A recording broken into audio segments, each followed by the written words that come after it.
You gonna do the countdown or should I do the countdown, bro? I'll do it. Let me do it. Are you gonna do it? Yes, sir. Alright. Alright. Ready? Take it away. 3, 2, 1. And we're live.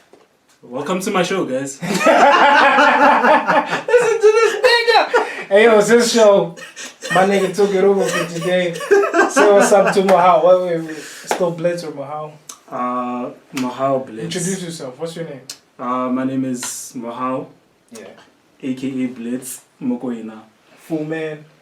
Yeah. Original boogie. He's the only one that calls me that. I don't know why. Nah, I ain't don't. Everybody, you do so with the full man. He used to call Tuso Full Man. For real? Yeah. Nah. And then it just made a rotation yeah. to everyone. Nicknames so are weird each like other that, Full Man. yeah. Dude, so yeah. Nah, he used to call me Vice Limina. Lefura. Because it was AK of yours, yeah, Lamar. It was Lamar. It was Lieber, dog. Lima. Like King Julian, dog. Remember that? Oh, yes. I don't know why I had an obsession with lemurs, though. It was so weird, dog. I was like so crazy about the motherfuckers. Now I was like, I love lemurs, son. You love those animals, dude. Oh, cute and shit. Yeah, but they're so tiny, dog.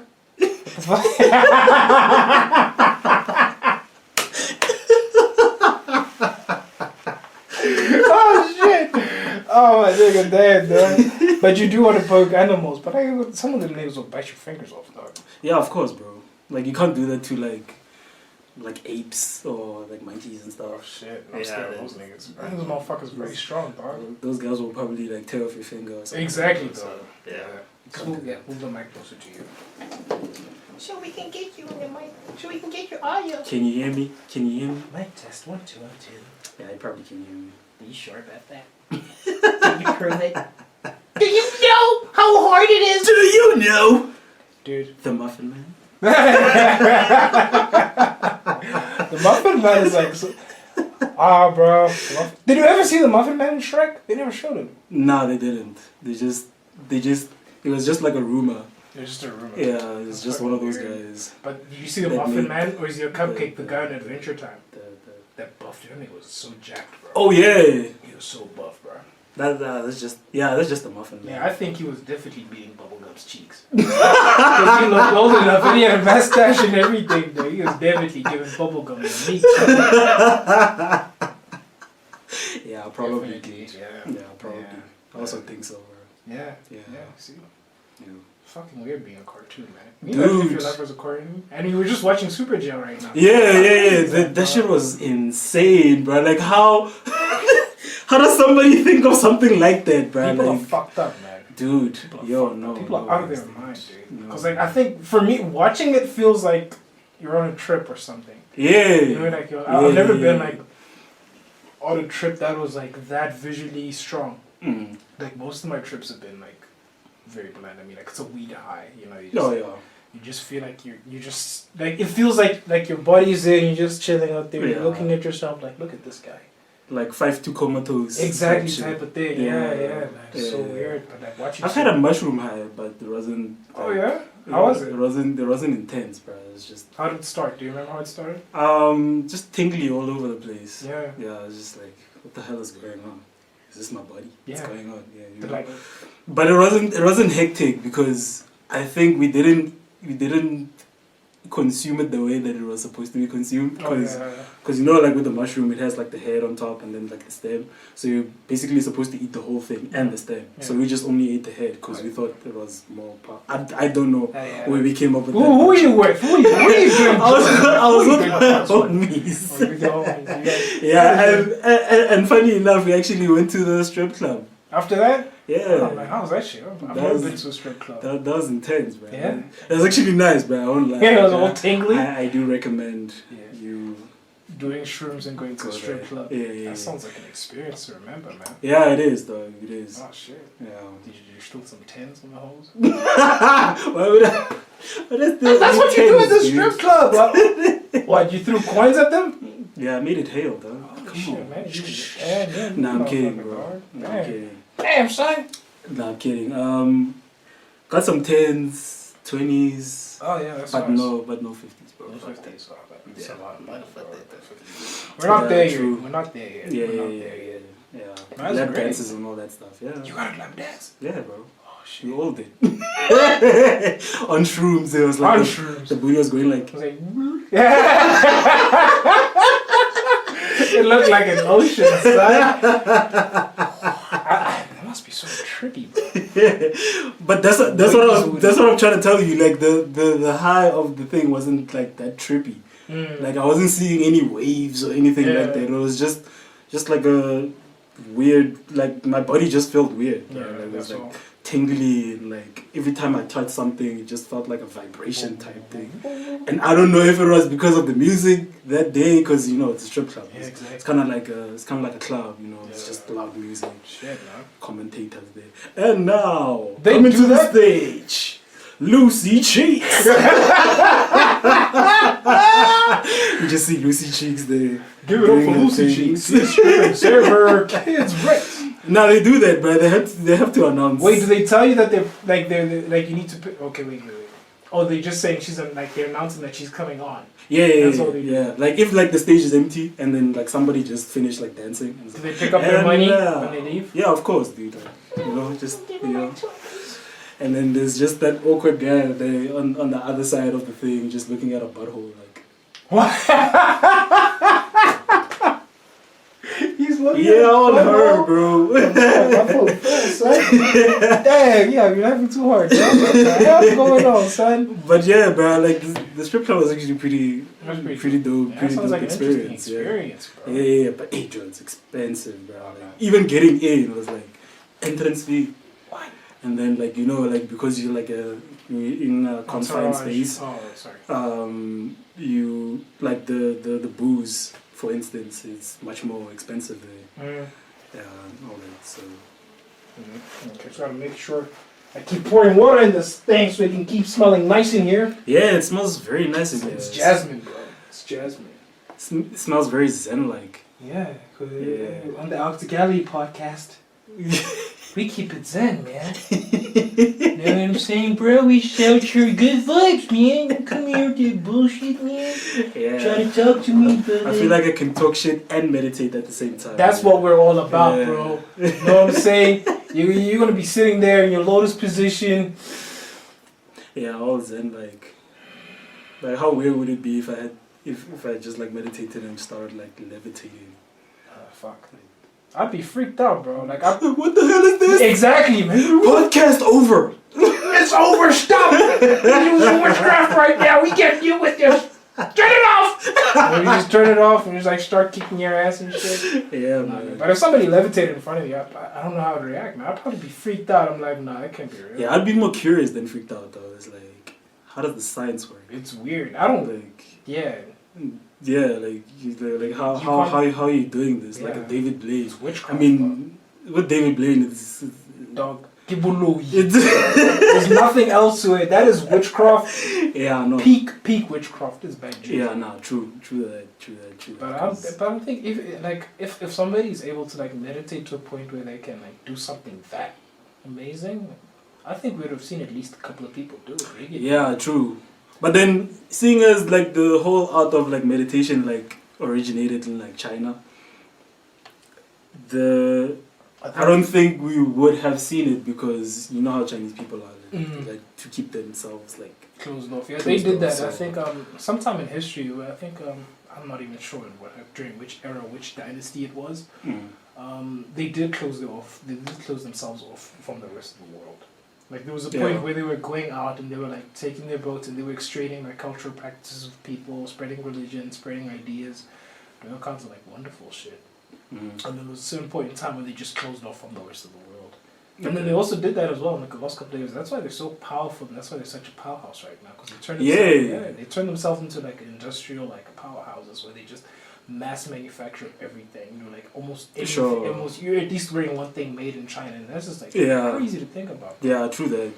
Because even like like Chinese people, how they got to that is that they took whatever another country made and took it to them, and then they're like, okay, break this thing apart and see like what kind of components they steal a lot of shit. And then they're like, okay, sharp, we're gonna make our own one. They steal a lot of shit, bro. And I was like, we're here now. You don't, dude.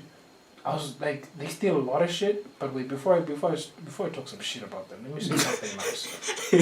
They're amazing because of that. I think it's just generally amazing. If you're able to take something and use it, like you can just like reverse engineer it and be like, that's how. This of course, you know bro. like, I feel like if we did that in Africa, like I think we would have a lot of money. Like imagine, for instance, with cars, if we had to like build our own car on this side, like how much revenue would be getting from that, you know, because a lot of people are planning to get cars as well. So you know, it would be proper. Not even like listing the small stuff like the laptop or like something small as a mic, you know. But all those things go a long way. But you're right. Because I mean, when I was there, there's just like so many products like for anything. Like if you wanted a smartwatch, there's like the idea of intellectual property in China is not like real. It's like there's no such thing as intellectual property where like you can copyright something. You can try, but like somebody's still gonna like copy it and like reproduce it. Sure. And then the whole idea behind it is that if we can have as many smartwatches as possible, it gives choice and freedom to the consumer. So you could buy or try different ones, and you can find something that you like because just because it's only like 1 or 2 products and they put like a copyright on that thing, and like you probably have to go down that way and you'll have to deal with whatever problems. But when there's just like so many choices in buying something, like it's so great for you as a customer or as a consumer, because then you have a choice. You don't have to say like, only Apple has smartwatches, only Samsung has smartwatches. Like, there's like all kinds of like smartwatches, and they even have like smartwatches for kids where like you can put like some cards inside the watch, and like if the kid is missing. I remember like this. There is watches like that because I used to work retail. So they had those like we were selling those watches for kids. For kids, they had like those GPS. Yeah, you can track if he's lost. And then you like connect it to your phone like as the parent, and then like you can know like where.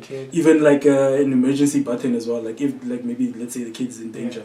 They have like an SOS button. You can just like press it and then it just alerts like all the contacts that are inside the thing, including the moms, the police, and very popular in China. Very popular in China. I saw that because I remember like I think I didn't go on the trip with them, but they went on like some kind of a hike or something. And then there was a small kid. His name was Carl, and like he just raced ahead and left everyone behind. And then he got like top to the peak of a mountain or like the hill, something like that. And he's looking around and apparently like nobody else was behind him. And then he called his mom from the watch and was like, "Nah, I don't see anybody else." But obviously he was speaking in Chinese. Right?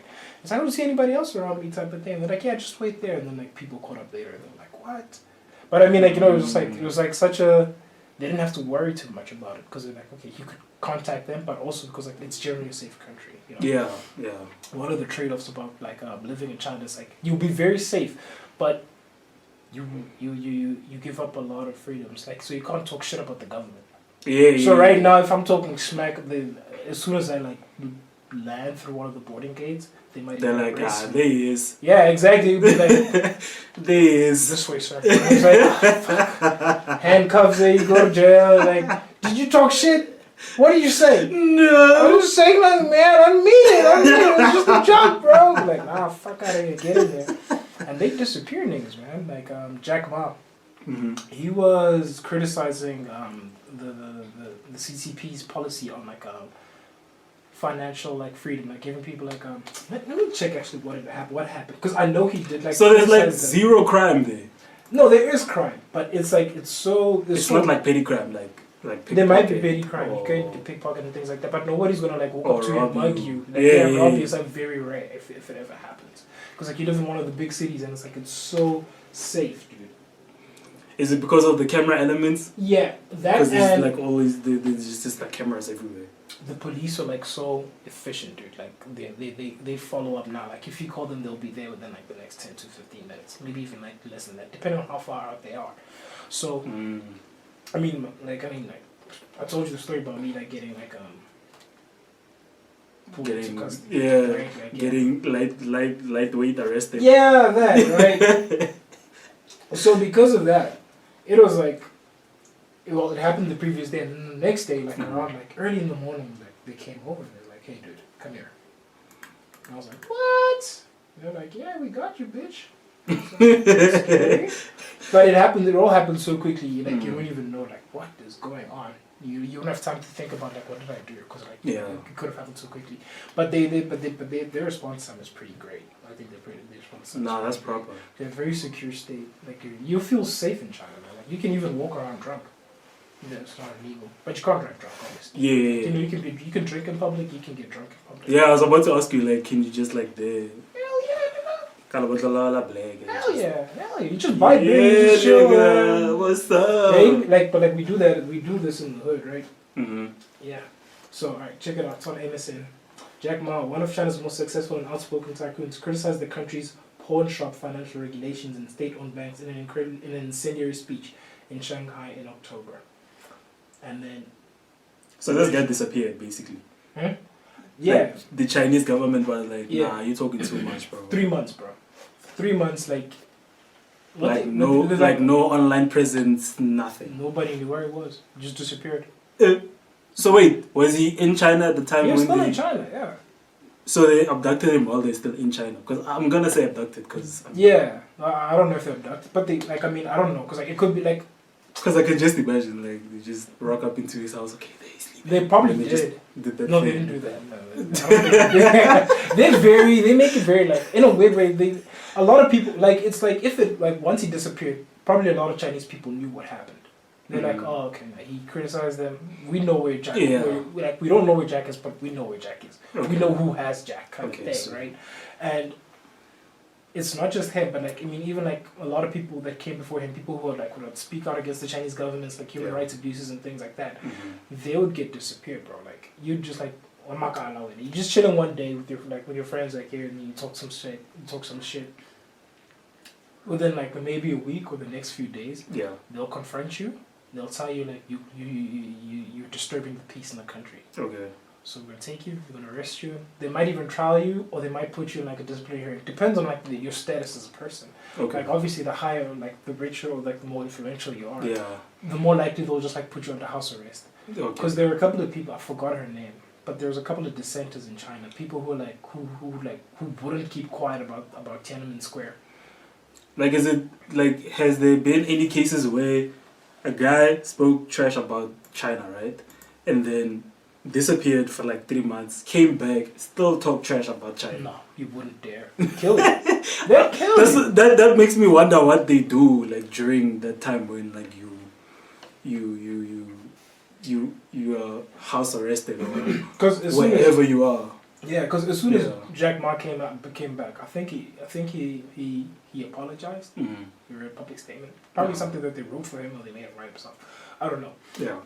But he had to apologize, and then he started doing like community work, and then like now they're talking about like what's this, breaking up and financial and group, like that's his whole company, right? Like that group, like with like Alibaba and all those companies. But like the financial tech group, that thing. They're breaking that down. Like they think about breaking it up. Like so, like it's not going to be as powerful as it once was. You know, holy crap! But that's how powerful. The amount of power, bro. Yeah. That's what I'm thinking, bro. Like the amount of power these guys have. It's wild, dog. It's insane. Bro. Yeah, they literally just like if they decide like no, we don't like the fact that you're talking out against us because they don't like being criticized. They believe it makes them look weak to the population, and they don't want to look weak to them because like. They rule with an iron fist, in a way, like where like they prefer to have power over their people, and like I mean, a lot of citizens will be willing to overlook that because if they don't have to worry about the fact that like am I gonna have electricity? Am I gonna be able to go find work? Am I gonna be able to go to work? Yeah. And you can give up some of those things and the social security as well. It's great, like you can always get healthcare. Food is cheap. Food is affordable. Yeah, you can get anywhere, dude. Like so, you can basically start afresh, like and properly. They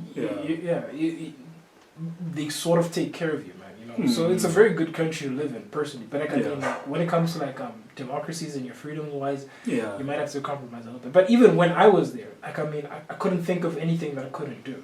There wasn't a need for me to talk shit about the government because why would I talk shit about them? Yeah, I'm living there. And I mean, you're there as well. So, yeah, exactly.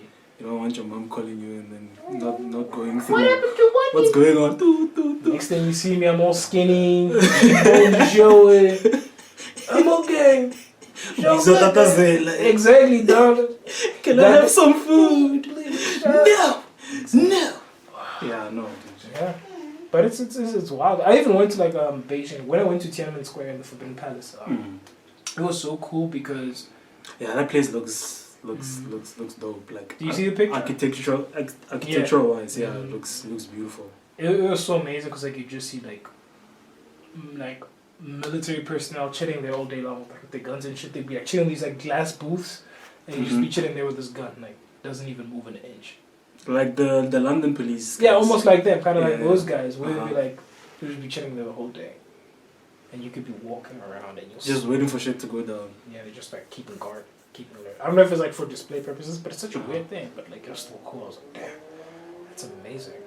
Like when you're kind of like when I was there, I felt like, damn, I wish we were this patriotic about our country. Yeah. Like you wish like we could be so good. Yeah, that's true.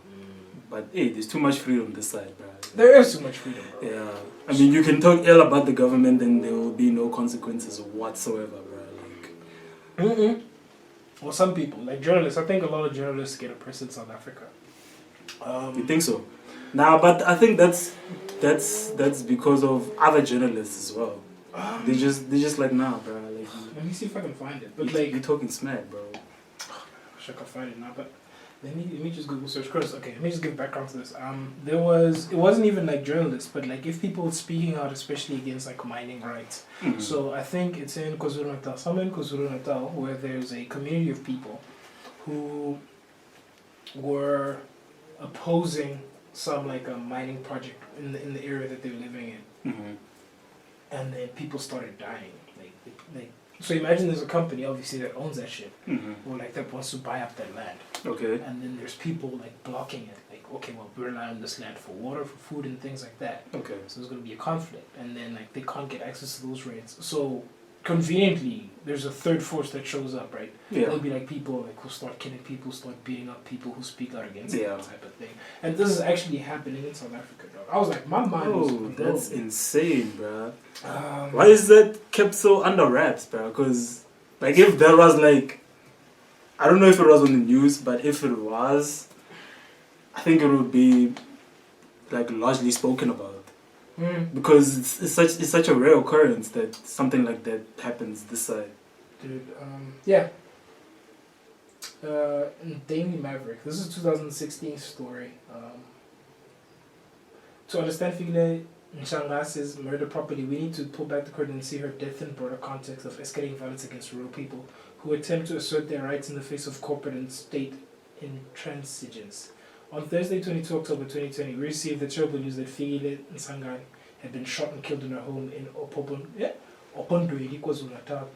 Mansangane was a member of the Mfolozi Community Environmental Justice Organization Committee, a local organization championing the rights of those affected by mining in the area. Together with the Mklejo members, she had objected to current and proposed operations in Somkhele and Opondwe. The chilling possibility of dying a violent death is not unknown in Opondwe among those who resist or oppose mining expansion. Can you imagine that, dog? So these guys basically ordered a hit on her. Yeah, in a way. It's like for being an activist against people who are trying to mine that those rural lands. And like because it's like you taking out money out of like my mouth, so you know, exposing like the inner workings of the system. So it's like nah, I'm gonna deal with you. Exactly. That's harsh though. Bro, it's so wild that this is not like, you know, this is not made national news, or if it does, it probably dies out in 2 or 3 days and something's followed up again. But it's scary because this is not the first time I'm reading. There's another one. I wish I could just find it, but like I know the guy, like that's why I switched like here. I was like Bazooka KwaZulu-Natal mining death, something related to that. Like there was a guy named Bazooka. He was also like part of like one of these communities, like they were like activists against like people trying to mine like rural lands, and they killed him, right? And then there was another member of that organization, and he or she, I think it was a she, I'm not sure. I'll have to follow up and check again. She or he, this person was. They kept getting like anonymous text messages from a number that like they don't know, obviously. Yeah.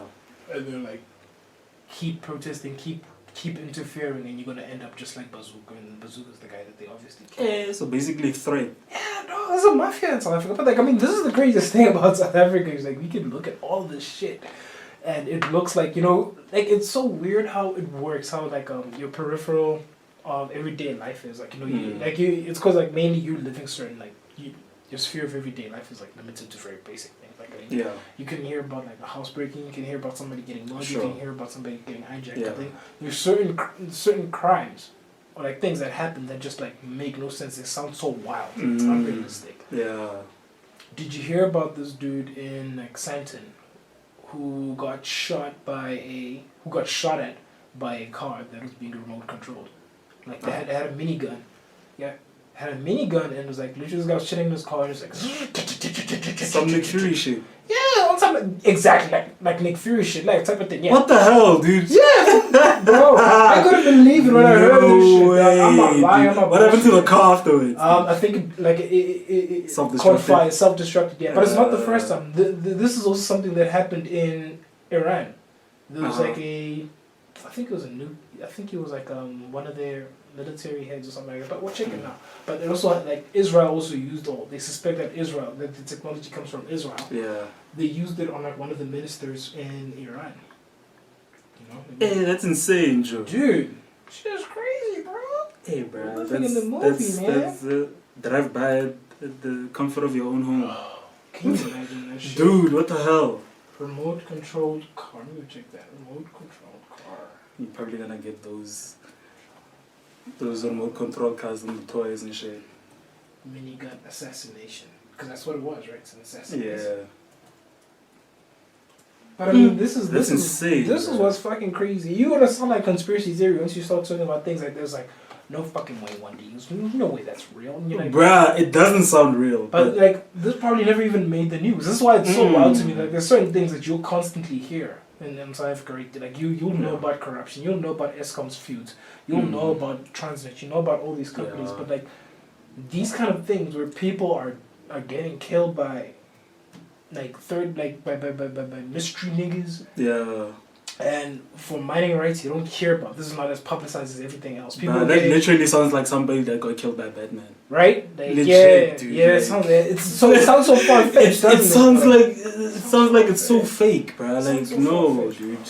Hey, no way, dude. That's insane. It's fucking wild. It's taking a while to fucking load. Nah, fam. But dude, yeah, literally, this what happened. Okay, let's wait for it to load. But yeah, this literally happened, bro. Like, and it was so crazy because all the guy was the guy targeted? Yeah, the guy was targeted. It was like some Ukrainian. I think it was Ukrainian or Kosovian. I think it might have been Kosovian or something. But he's like, but it's not South African related though. It is. It happened in South Africa. Yeah, that's the only relation that there is. I think it was a drug kingpin or something. Something that happened in the Western Cape. Was in Santon. I'm not sure. I can't remember. But it's like, you know, like there's a drug trade in South Africa. So like it's something that's related to that. Like where you have all these foreign guys living in South Africa. Some of these foreign guys are in South Africa, and like, you know, they're running drug trades or like kingpins, like Radovan Krejcir, all these different guys. And there's obviously wars, turf wars, and shit like that, right? All right. Okay. So let's see. Okay, so this one. Assassinated Iranian nuclear scientist shot with remote. CNN, this is from CNN. The Iranian nuclear scientist assassinated east of Tehran in Iran was shot by a remote-controlled machine gun operating out of another car. The semi-official... Oh, okay. Alright, let's see. There's a picture here. Dude. Dude, it sounds like we're living in a movie. Dog. Bruh. It's unbelievable. Yeah. Yeah, like 10 years ago, if I had to tell you that, yo, Joe, like, there would be like a person being killed via drive-by, but the person wouldn't be in the car. Yeah, exactly. Like, you'd be like, in the car, no, then how would it be a drive-by then? It can't be. Because, you know, number one, how do you drive a car with nobody inside? And number two, how do you man the gun that's going to kill the guy? Precisely. But like, if you know... If he's not in the car. But dude, like, Israel is crazy in terms of technology. Do you know that they hacked Jeff Bezos' phone? No. What? The Iranians? No, not the Iranians. Israeli. The Saudis. The Saudis did that. Okay. Saudi Arabians also like do some crazy ass shit as well. Hey, dude. They also do some crazy shit. Okay, you won't really see anything. But then the way the world is also just interconnected, I'm really not surprised that that happened, because I'm sure you can get Jeff Bezos' contact, not his number, but like maybe his email or whatever, like on the net. Like if you just do like a thorough research on the internet, you'll probably get his internet or his email or whatever. Well, yeah, which will be connected to his phone. Access to his personal phone is probably very difficult, apparently. Like it's not easy. I don't think it's easy to get a rich guy's phone. But like, I mean, yeah, but the way that everything is like interconnected, like let's say you get somebody's email, you can access your email on your phone. Yeah. So they can get you through that. Or maybe your Facebook or your Instagram account or whatever. Oh, I see what you mean. Yeah, and then they can just like triple bypass the internet or the Instagram or whatever medium that they're using to get to you. Yeah. To get to your information type so of thing. like if you were, I know like how it happens sometimes like with some people or with bank cards. Like have you ever heard of somebody getting like scammed? Where like they send an SMS to their phone and then like please press this link and change your password type of thing. I think those are the cases where like, they can like probably compromise your account. Exactly. Right? Because then like you go to another fake website which looks like bullshit, but it's not the actual website of Standard Bank or whatever, and then like you key in all your details there. You think it's all good, you know, yeah, what's up, you can't wait faster, you can't hit for you bitch. And then next thing you know, like so much money has been withdrawn from your account. You're like, true. What? Yeah. Holy fucking shit. And like you try to call the bank and it's late at night, they can't do shit for you. Yeah. Alright. By the time you call them, it's like, no, dude. Like. So, South Africa marvels at James Bond style shootings from Yahoo. Hey, see, look at this guy. This is the guy they're trying to kill. He's smiling and shit. There's the car that burnt down. That's the car that was trying to shoot him. Oh, so this guy didn't die? No, he didn't die. Okay. Oh, it's Radovan Kretcher. Chat to the friend. Yeah. It was him. It was a lethal gadget right out of a James Bond movie. Remote-controlled gun barrels rigged behind the rear license plate of a car that sprayed bullets at an unsuspecting target. But South African police say it was a possible attempt to kill Radovan Kretcher, a Czech fugitive who was sentenced in his country last year to 11 years in jail for tax fraud and has been linked to underworld figures in Johannesburg. But you can hear that dude. But can you imagine that? It's probably the Czech people. They're like, nah, this guy needs to die. Man. Could be. It's crazy how just to tie up like loose ends. Yeah. Holy shit! It was a stolen VW Polo. Photographs of the stolen red VW Polo in Johannesburg show a dozen gun barrels, some of them melted or controlled by the fire that followed the shooting. It was an accurate effort. About 10 bullets hit the driver's window, but Kretcher was out of the vehicle at that point, talking on his phone. Oh yeah. So I think he walked out of his car, and then his driver was walking with him or something like that. But like I think there's a point. I think he was parked somewhere, and then the car would always come in there and park there, type of thing. So I think whoever came in there parked it, and then they left it there, and then they knew like this guy would park it like opposite that car. Yeah. And then this one day they were like, okay, let's get him, and then they just started shooting type of thing, try to kill him. Country is not really in the car. He already left the car type of thing, but it was like it was bulletproof type of thing. Like how fucking crazy is that, bro? Dude? How fucking crazy is that, bro? And in this manner even, bro. Yeah, like, exactly. It feels like a movie, dog. Dude, like you're probably gonna hear like a young cut at the end, like, okay, yeah, nah. Good job, guys. Nah, let's just set up. Bring the cameras, guys. Let's go to the next scene. Good job, guys. Did a good job today. Yeah, no, dude.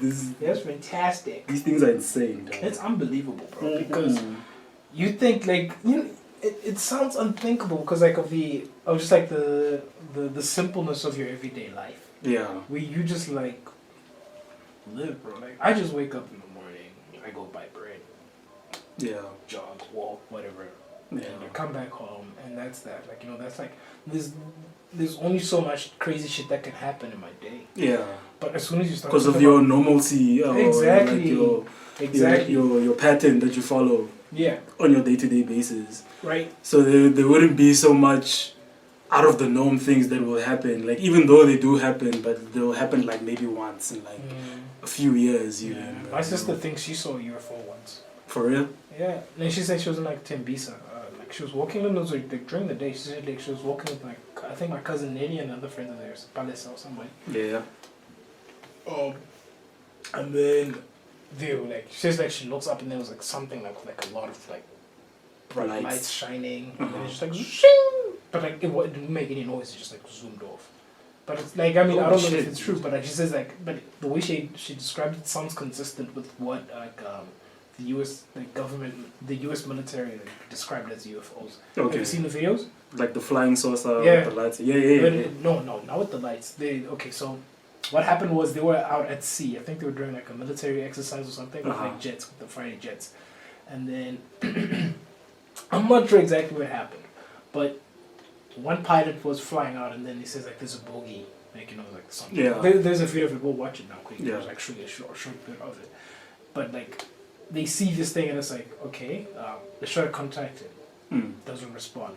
And then they try to track it, and it actively starts like jamming, like tracking info, like any ways to track it. So like if you're flying with like an airplane or whatever, they can lock onto you, so they can fire missiles or whatever. But if you actively block that, if you interfere with that, it's an act of war. Yeah. Because you're basically a threat at that point. Yeah, because like you're not. Yeah, exactly. I can't kill you, so. And you're not communicating either. Yeah. So this thing, but like this thing apparently it was described as like a tic tac shape, like something like this. I don't know. We'll play it now, but like it's shaped like that, and like apparently it was just like floating around, and then it just stopped at some point, and then these guys are trying to chase it, and then it just dropped down, and then waits right there.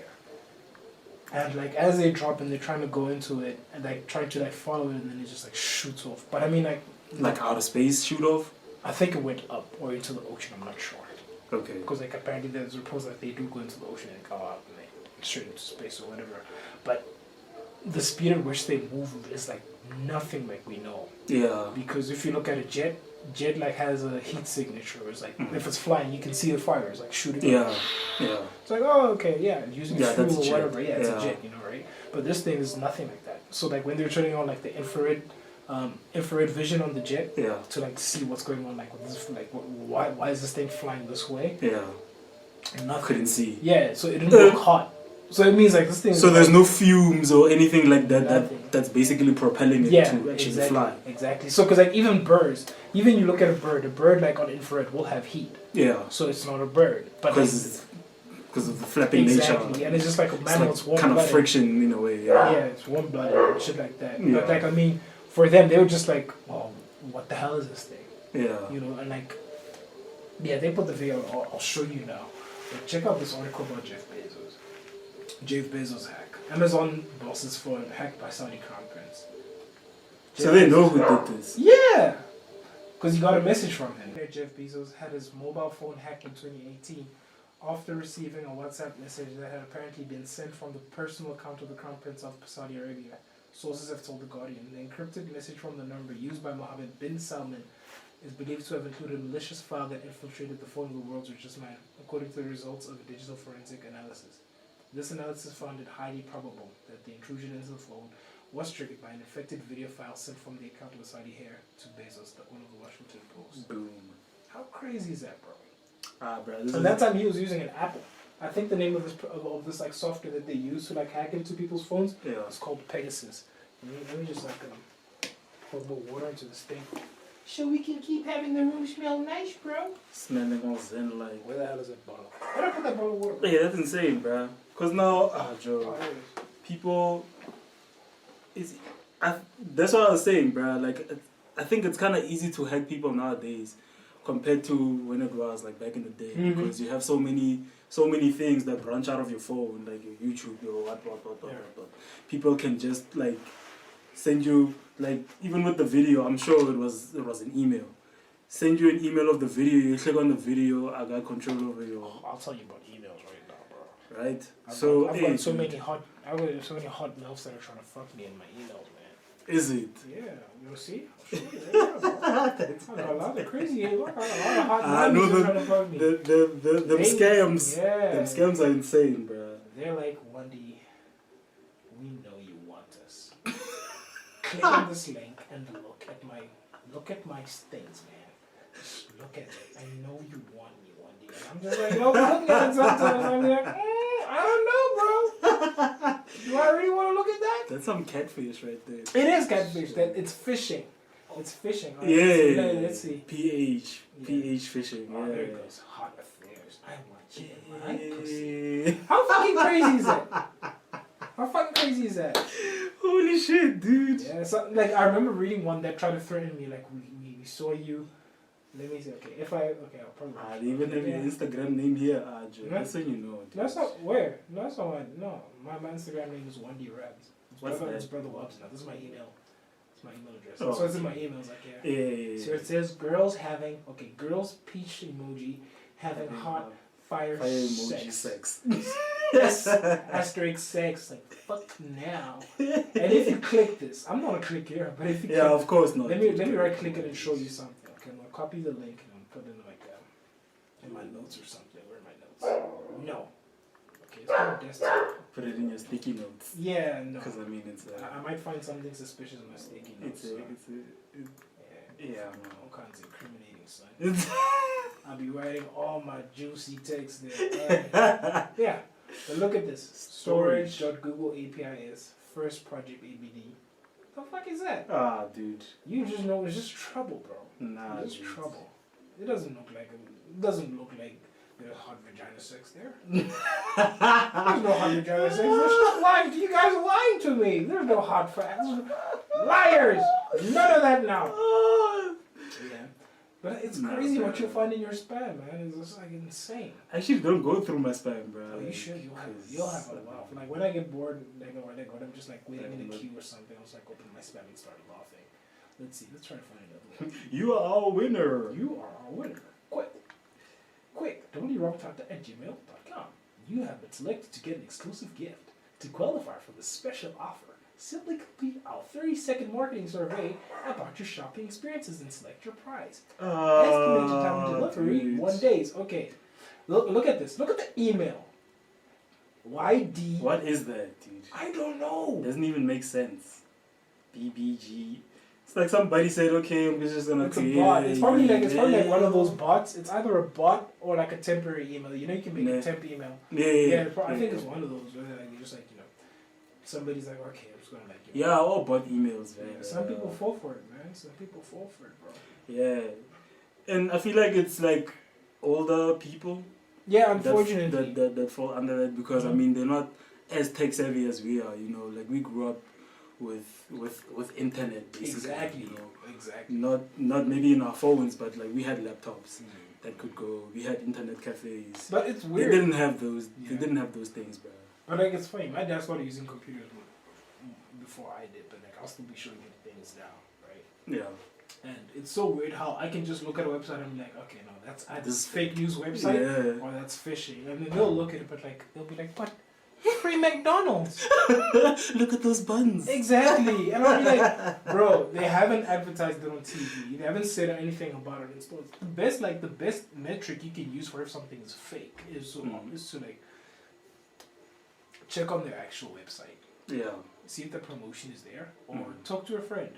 You know, like usually people would know that. Like, yo, okay, no, there's a promotion from McDonald's or whatever. Even your emails right now, your emails even classify promotions from like actual companies. So if you if maybe you have an Uber Eats account, they'll send like promotions to you, and like you'll have like your regular inbox, and then like you'll have like a promotional like section for emails from like all these companies that send you promotion. Yeah. So it's very unlikely, like we'll be getting a WhatsApp chain message. We'll be like, oh, quickly use this offer for 150 rands worth of McDonald's. Unless it's like a promo code. Then I get that. But they never send you a link to claim free meals from McDonald's. Yeah. What? That's a spam, bro. That's definitely that's when you know it's a spam. But then, as I said, bro, like with our parents, they don't know that. They don't. They'll just be like, okay, free McDonald's. Let's see what happens in here, and then pop-ups happen, and then you're hacked, and then they have your information and all that stuff. Yeah. So yeah, man. Because you wanted a hot pussy sex. They got you, man. Yeah, you wanted that fire emoji sex. You wanted that fire emoji sex, so they got you now. Yeah, there's no turning back, man. There's no turning back. They got you. But I mean, it sucks. And I feel like it's fucked up because I feel like they know I'm a guy, so they send me that. Yeah. I mean, I feel like these people also have like access to like your search history as well. Yeah, but I try to be very clean in my search histories. Like, even if like you clear your browser or whatever, I use or DuckDuckGo. use another. On my phone, if I you use use DuckDuckGo. another, what you call this thing? Mhm. Search engine. What do you use? Do you use Google? I use Google. So like, do you Google porn in Google? Yeah. Oh, don't do that, bro. Why? They're building a profile about you. They're like, oh, we got this motherfucker. He likes this shit. But I mean, even like not in a bad way, but like when they're gonna like probably if somebody like if a sex store buys ads from Google, there's a good chance that you're probably gonna be like one of the people that start promoting that shit too. And you're gonna probably be chilling one day like, what the fuck is this? dildos? Dildos? You just like, you know, you get mad, you hide this ad from Instagram, wherever it came from.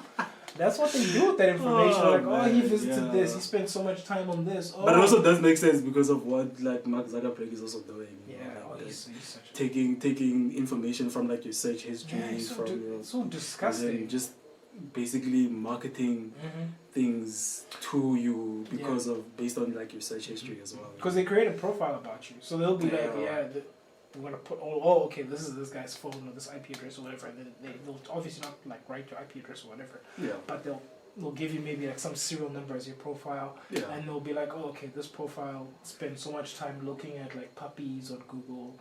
They spend 30 minutes on backdoor sluts or whatever it is. They spend so much time looking for cookie recipes, and they'll be like, oh, okay, he likes cookie recipes, he likes porn, he likes puppies. And then they'll be like, okay, who else likes this stuff? Let's look at that. And then they'll be comparing like, but this is not them actually physically doing the work. They have some crazy ass algorithm code that they've written on some computer, some supercomputer somewhere that's doing all these calculations. It's like this profile likes this. There's a good chance this profile might like this because they both like two or three things. So like sort of like that suggestion thing that happens exactly. like on exactly. like YouTube or whatever. So it's almost like on Instagram. Or on Facebook. I know on Facebook they recommend friends to you because maybe you might have been friends with two other people. Yeah. That person's also friends with two also with the geological like area, like maybe this guy lives in the same city.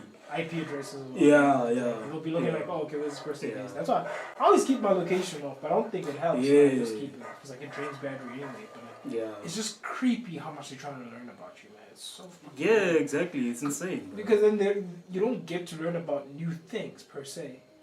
They're just reinforcing the things that you're already interested in. Yeah, so they just want to keep you in that so that if you maybe want to buy something, then you're like, oh, I saw something like this there. I stopped using Firefox, I stopped using Google Chrome, I stopped using Opera, I just use DuckDuckGo now. Because they don't sell any of it. You should jump on that. You definitely should. But what's the difference between why? They don't keep any of your data. They don't keep any of your data. They don't build a profile. Because they're not selling ads. But you don't know that. They don't sell ads. I know that because when I used to use Firefox, right, I'd use private book, but they'd still be able to know, like, oh, okay, no, you visited like such and such a website. Because also on Google you can go like incognito. You know the but they can still track you. Yeah. They can still track you, like, because like the whole idea behind it was like this not supposed to be tracking you, but I think it turns out like let me just check. I think there was like some news article about it where they say like Google Chrome still tracks you in private mode. But then I'm not surprised because with Google, if you have a Gmail, then it's easy for them to track you. If you have a Facebook, it's easy for them to track you. Yeah. Now with also Instagram and WhatsApp and all that stuff, like they can still track you. Even sending a location to another person, they can still track you with that as well. They're like, okay, this person lives here or this person is here. Yeah. You know, and then they just like ping your recent locations to maybe that area, and then they'll just, okay, you've narrowed it down to 5 block radius. This guy probably lives in this, in maybe these buildings, whatever. Because they can look at like, okay, in this area, who else is looking at similar things as well? You know, keep advertising those things in your community. But I mean, from a business perspective, like, so that we're not being very like cynical about this. I think it's great. Because now, like, it's easier for a business to find its customers. Like, I mean, like, if I'm really looking for like the best cookies in Pretoria, and I'm constantly searching for cookies, and you own a cookie shop, and you buy an ad from Google or Facebook, and they run like, they run your ad, they'll send your they'll send your ad, they'll show your ad precisely to the people who love cookies. Yeah, right. true. And then that's good business for you. That's Yeah. free. That's like that's a good kind of marketing, as opposed to the shortcut approach where it's like, okay, we're gonna show the whole world cookies, and whoever buys cookies buys cookies. You know, type of because thing. that's what's been happening for like the past 50 years. Exactly. But while there's been broadcast and all that stuff. But there's pros and cons to that, you know. Like, like, don't you think like it's a good thing that like you could learn about new things, because they're not only doing that with with ads, they're also doing that with articles or with whatever. Yeah. So if you're somebody who likes seeing or who reads a lot of articles about corruption, you're gonna be like so zoned in or locked in to on that specific thing, because that's what they're feeding you every time. Do you think? I don't think it's healthy for you, bro. No, it's not, bro. Because I mean, like as you said, but as a person, bro, you need to like keep your mind not centered at this at one thing. You know? Like, just you need to learn different things, bro. Like you need to know how other things work, even though you're not interested. You know, like if somebody had to tell me that they like a psychologist, obviously I'd be like, oh sure. So like, you know, like tell me like what's going on with like psychology, what's going on in my brain and all that stuff, and then they will tell you that's new information that you can use on your own accord because this person already told you. Now if you only focused on pictures and photography and whatever, then they'll just jam you that all the time. You wouldn't know if you're like interested in other things. Precisely, right? Yeah. I mean, it's fucking crazy. And this is like, here's the article saying about MSN News. Google is being sued for tracking users even when they're browsing incognito mode. Google is being sued, for gathering data from people using its incognito browsing mode on Chrome. The lawsuit alleges Google deliberately misleads users by saying it's private, it's browser, it's private. It's private, yeah. A Google spokesman pointed out it clearly alerts users the fact that their data may be visible to third parties when browsing incognito mode. They may. It may. Yeah, that's why on my browser I have this thing. I have DuckDuckGo, and then like they encrypt your connection, they block trackers. Like you can actually see like who's tracking you. Like, holy shit, dude! I don't even know any of these. There's Verizon Media. And Facebook. There's Facebook. Do you know when I quit Facebook, bro? Do you know when I quit Facebook? Warner Media, share through, add you like. But like Twitter, I visit Twitter every now and then. MSN associated domains not blocked. Okay, I don't even know the hell that is. I quit Facebook so long ago. MSN is also a thingy, isn't it? It's a website. It's a website we're on. So I mean, I understand, like, you know, but like you can look at for all of them. So think of it like this: advertising. They're all trying to like build a profile about you of like what do you like, so they can sell that. Yeah. Advertising. Analytics. They're like, I don't even know what the hell analytics is, but it's creepy. Maybe they're just spying on me. Actually, for Facebook is also. Yeah, and I quit Facebook so long ago. Because like there's a certain point in time, dude, when I was on Facebook and I was like, I can't deal with this. Like it feels like I'm walking down a street full of like billboards. Because like there's just ad after ad after ad. Remember Farmville, when people would play Farmville? Yeah. And they'd send you invites to play Candy Crush. Yeah. I mean, motherfuckers wouldn't even talk to me for years or months, and then Motono Romela invited Candy Crush. Like, fuck you, bro. Get the fuck out of here. I don't want to play Candy Crush with you. I don't even like Candy Crush. How dare you? Who do you think you are? You're not my friend. Get out of here. Fuck out of here. Candy Crush. Crazy. Yeah, that's insane. Exactly. Like, oh my goodness. So, dude, I was like, this is crazy. But like, I mean, you know, it's like we're moving towards a world that's very interesting because we no longer have to wait too long for the things we like. There's a lot of convenience in this world, but it's also like one of the dangers of that. And like I feel like right now we're dealing with a situation where a lot of people are not disclosing like what are the dangers of this world that we're living in. Like, not even the world. Sorry, I mean the technology that we're being allowed to use or that we've been given. Because I mean, you think about how much time like you could be spending on Instagram. It's so crazy. Did you watch that movie? What is that movie with the social media what's? It was on Netflix. No. Where they were told, what is it? Well, they're just pretty much describing how they make something addictive. Okay. Like is it Death by 2020? Is that one? No, something else, man. Let me see. Netflix social media movie. thought it was like a documentary movie where they're just describing how like you can easily get how they've engineered a lot of applications. To want you to spend a lot of time. It's called engagement. So it's like have you ever browsed on Explore? Yeah. And then you just look at a picture and then you end up scrolling down. Yeah. You're gonna end up seeing a lot of those things, right? Yeah. That's why the social dilemma. It's called the social dilemma. So you should definitely watch that. So. It's like, I remember complaining to Matthews about this. I was like, I was looking for like I wasn't looking for nudes per se, but I was looking for like artistic representation of like nude bodies. Right? Okay. So I ended up seeing a lot more like naked girls, and I was like, "This is not what I want. I don't want baddies on my Explore." And a lot of like, I know a lot of people had to deal with this. So like, they like one picture of a girl, and then suddenly your Explore is just flooded. Girls, it's just flooded with like naked women. It's the algorithm. Exactly, it's the algorithm, right? Yeah. And then now I'm struggling with memes because I'm like, I like one meme and like now all I'm seeing is memes. But like when I'm actively looking for like architecture pictures or like photography pictures, is like, they don't come as easily as the other ones. Yeah. You have to like spend a lot of time. You have to like searching for them, like actively doing that. Yeah. So that you can flip your exactly. You have to do a lot more work than you would for something else, and then that just tells you like, is this the same technology that they're using for like and things like that, for negative news and things like that. Oh, on the flip side of that. If you're not on the social media website, is this what they're also doing? Because then you're essentially going to be facing a situation where you're not going to be learning or hearing about what other people have to say about certain issues. Yeah. Right? Because like, I mean, think about how like in South Africa, they like, it's clearly what's getting a lot of reviews and a lot of hits. Yeah. It's corruption.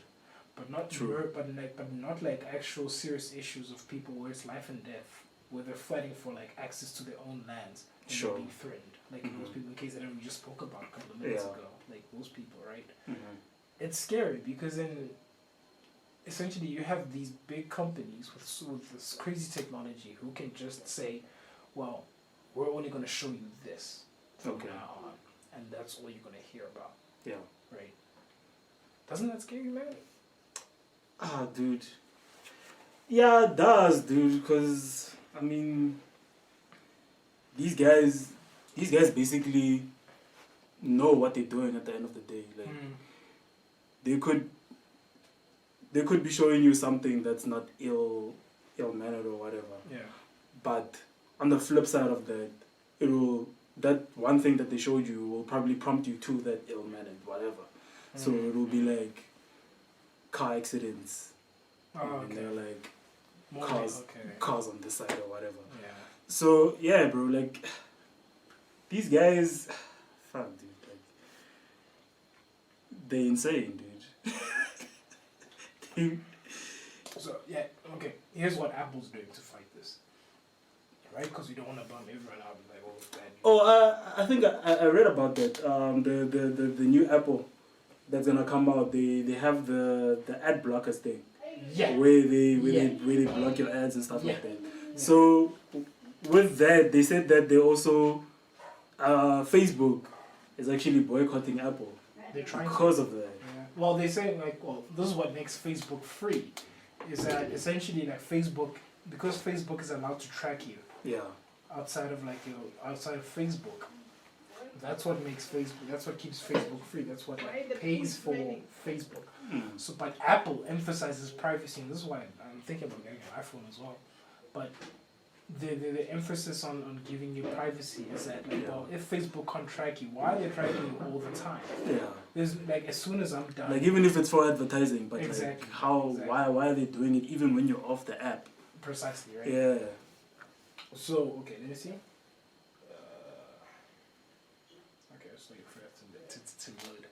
But essentially, they want to keep tracking you, and then Apple is saying, well, no, you can't be on the app.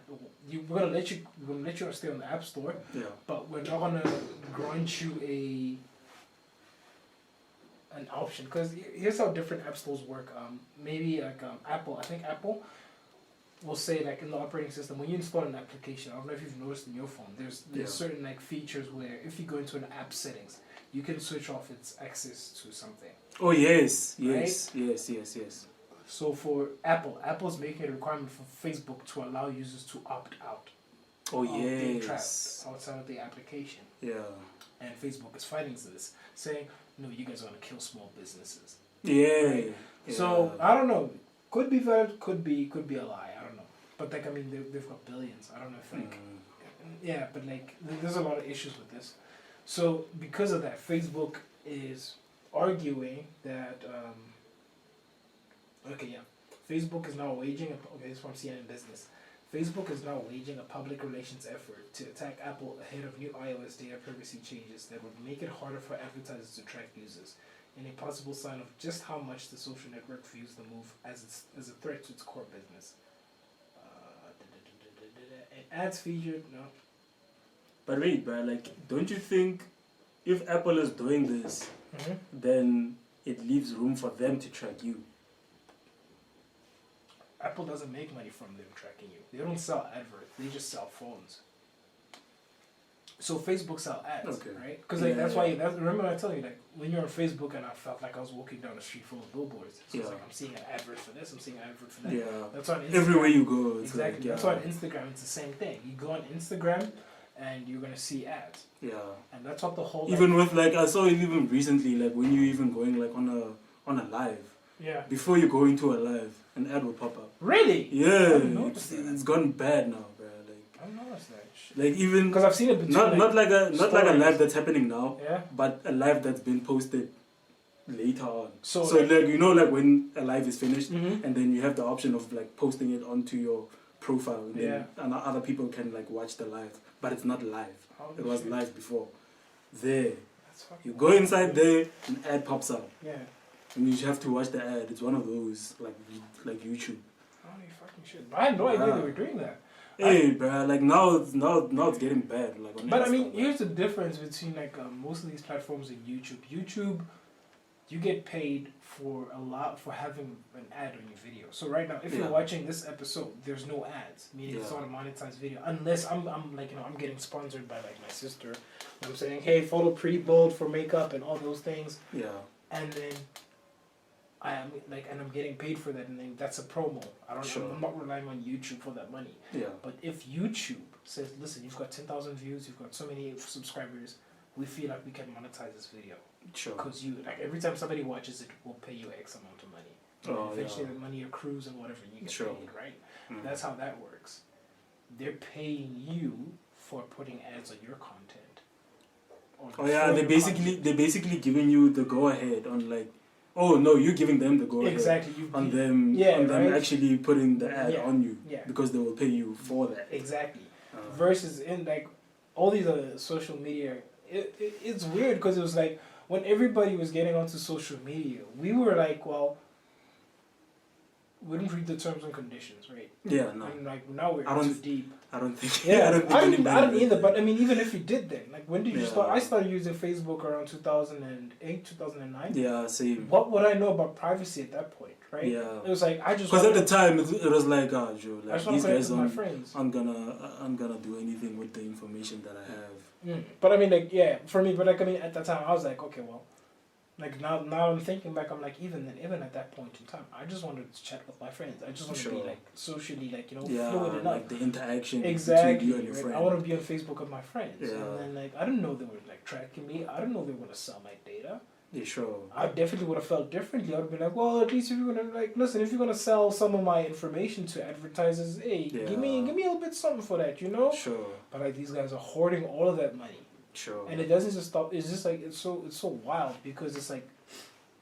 All of that information is incentive for them to keep tabs on people. Sure. Like what your interests are, what you're interested in, like what you like watching. And I don't know why they went that route.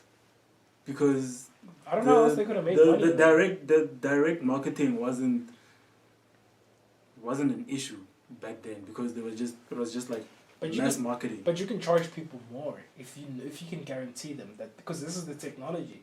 I can charge you more if I'm telling you, I can guarantee you that you're definitely going to see more customers after this. Because I know. Because it's people that show similar interests. Exactly, that are actively like interested in this, and they do tend to show spend money on this. Because like I think, I'm not sure if they do track like your shopping habits and things like that. Right? Yeah. Because for my sister, I know my sister like she bought ads for like her makeup. For her business. Are these Google ads?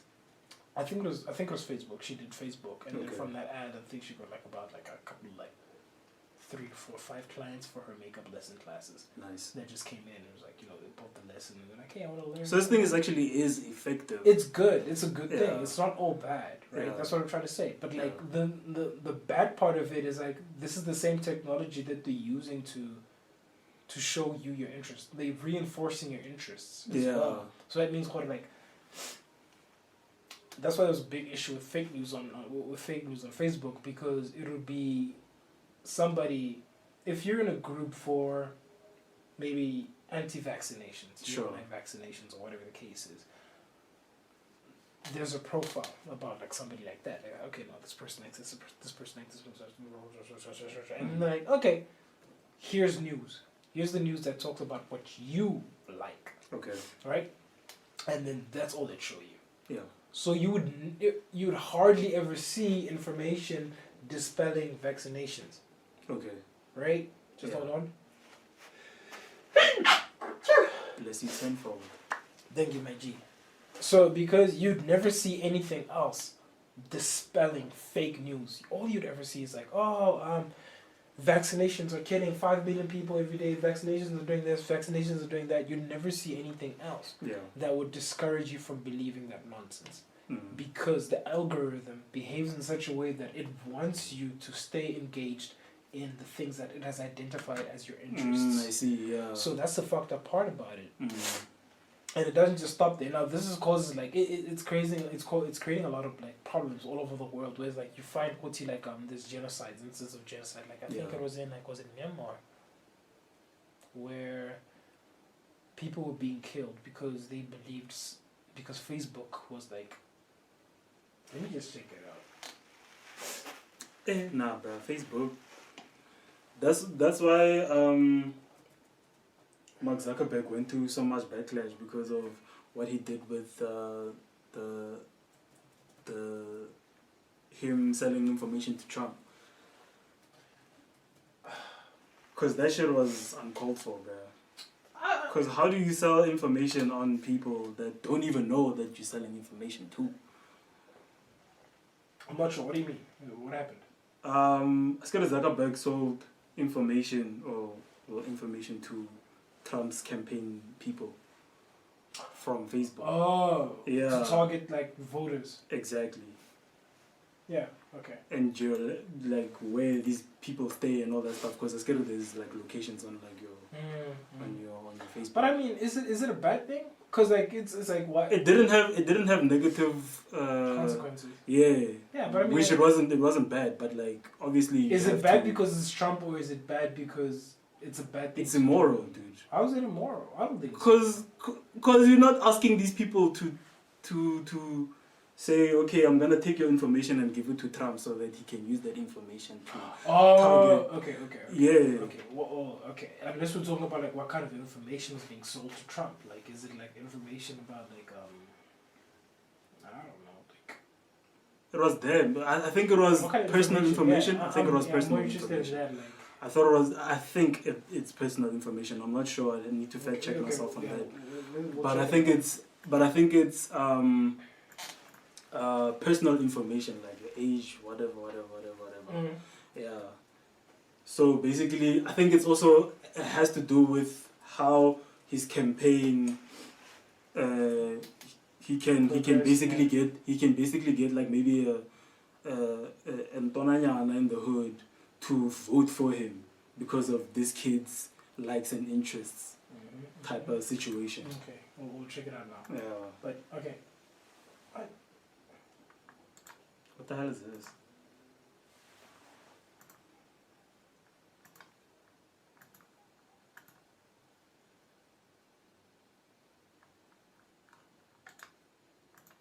I see. these things just pop up out of nowhere. I don't know. Like some of these websites like put up a wall like to keep you from reading because they want you to pay or make a donation. Oh. So like, with some ad blockers, they will allow you to like bypass that. Oh, okay, cool. Yeah. So okay. Fake Facebook pages spurred genocide in Myanmar. Okay. It's dangerous to be a Muslim living in Myanmar right now. This is when was the article published? Okay, we'll check at the bottom. But isn't that the 10/17/18? Mm-hmm. Facebook is so prevalent in Myanmar that many of the nation's 18 million internet think it is the internet. Can you imagine that? Like, okay, you know how you see Google as a way to find different sources of information? Yeah. That's how they see Facebook. So Facebook is their Google. So if they say if they search, so they don't have a search engine. They do, but they don't know what a search like they don't understand a search engine as being anything other than Facebook. Because the other issue is that like Facebook, when they buy phones in that country, I think Facebook comes preloaded. See, and because of that, so they use it so much that side that they even use it for like mundane things like searching for like a word or whatever. Essentially, yeah, exactly. Okay. So it's so we'll get to that. I think we'll talk about that. They think they don't use any other sites that gives Facebook and that gives Facebook a ton of power, right? So they think Facebook is the internet. Okay. And as a result, they don't use any other sites that gives Facebook a ton of power. Now we know how state actors use their power to incite violence. According to 5 sources who spoke to the New York Times under the conditions of anonymity, hundreds of military personnel contributed to Myanmar's online propaganda campaign against the Rohingya over the past several years. After creating fake Facebook accounts and pages dedicated to news and celebrities, these military members published comments and posts designed to incite hatred and violence against Rohingya. They also criticized any anti-military Facebook posts they found on the site. So imagine, bro. Masosha, Bato, wait, where is this place? Myanmar. Where is that? I think it's in Asia. I think it's in Asia. So imagine we wake up tomorrow and then on Facebook or on Twitter or whatever we use on WhatsApp, there's an article circulating that's like, yo, people in Social Media beating up people in Mamelodi Kotao. Oh shit.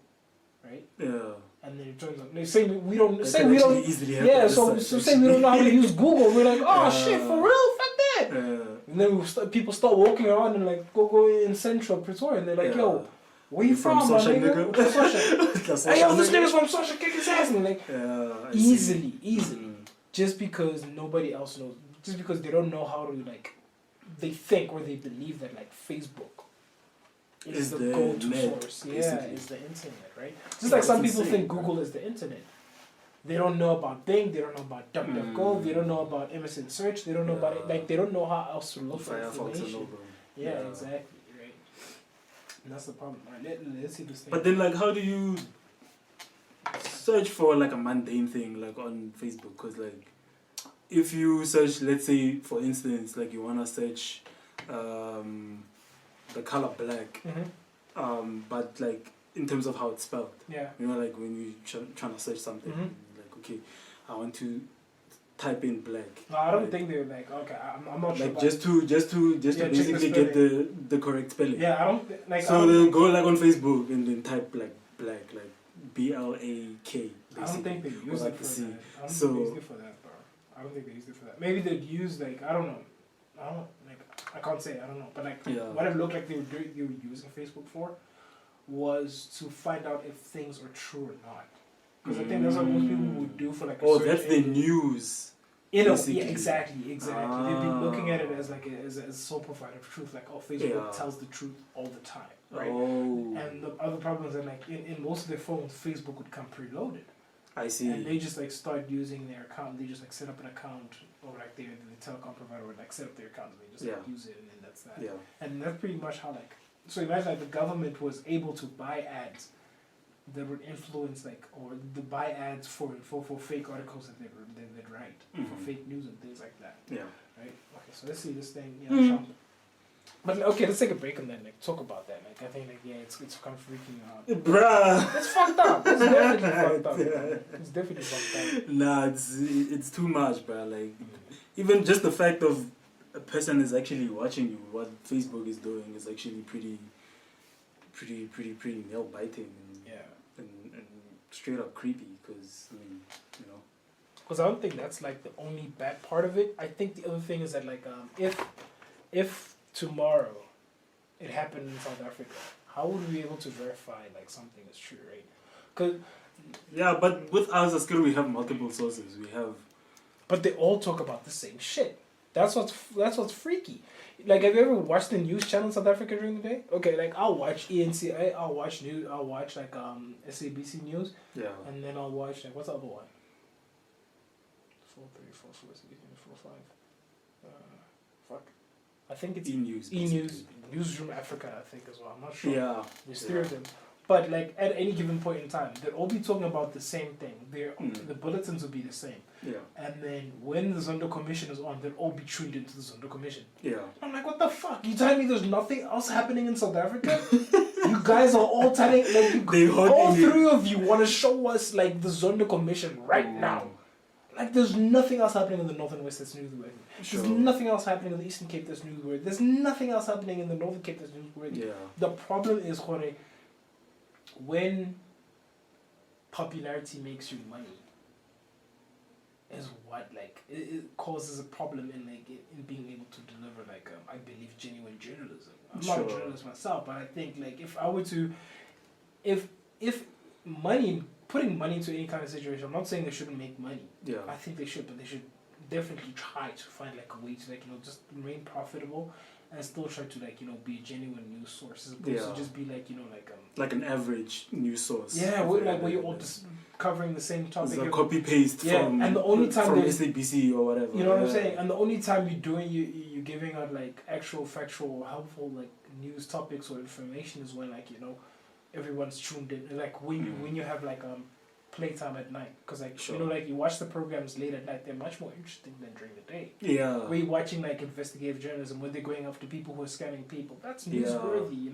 Yeah, it's a little bit like not really news, but it's good enough. But I mean it is happening you are covering in the country, so exactly, it needs it's broadcast worthy, precisely, basically. Right? Yeah, exactly. Yeah, and for me, like I'm just like I'll be sitting at home some days, I'm like, fuck, this is so depressing. Because I was on Twitter when I found out about what was going on in KZN. Yeah. But it's not even that. There's also this guy. Do you know Emerald Fansel? Mm-hmm. So Emerald Fansel, okay, let me not fuck up this, but I think he's a lawyer, right? Uh-huh. And he's pretty much taking on a lot of these banks who give out loans to buy cars to a lot of clients, like especially black clients. Oh yeah. Because apparently they're overcharging them. Based on their blackness. Yeah, in terms of interest. He claims that they're being racist. Oh yeah, you did actually mention that. But I think it was a conversation we had a while ago, right? A week ago, so But him, but I mean, never seen him on E-News. Never heard about him on Power FM. That's okay. I listen to Power FM, but I've never heard of him on any of these news shows. Like during the day, we're like, oh, this is a breaking story. Yeah. So many clients have had paybacks from their banks for being overcharged interest. Yeah. All of these clients have a demographic of being black. None of that, dog. Yeah, I don't think the people that own the news thing don't disclose it as worthy of broadcasting. Yeah, but it would be something. Yeah. It would be something that would be probably on Checkpoint or something like that. Exactly. Like investigative journalism, special assignment, where it's like a third-party thing that happens for an elongated period of time. But it's newsworthy. But I get you. You make a good point. Yeah. But it is though. Not a lot of people watch those shows, right? Exactly. So you just want the bullet. Exactly. A lot of people watch the news more than they watch your journalism, investigative journalism shows. So you wouldn't know about something like that, Kuritabe, which is pretty fucked up because that's what the news is for.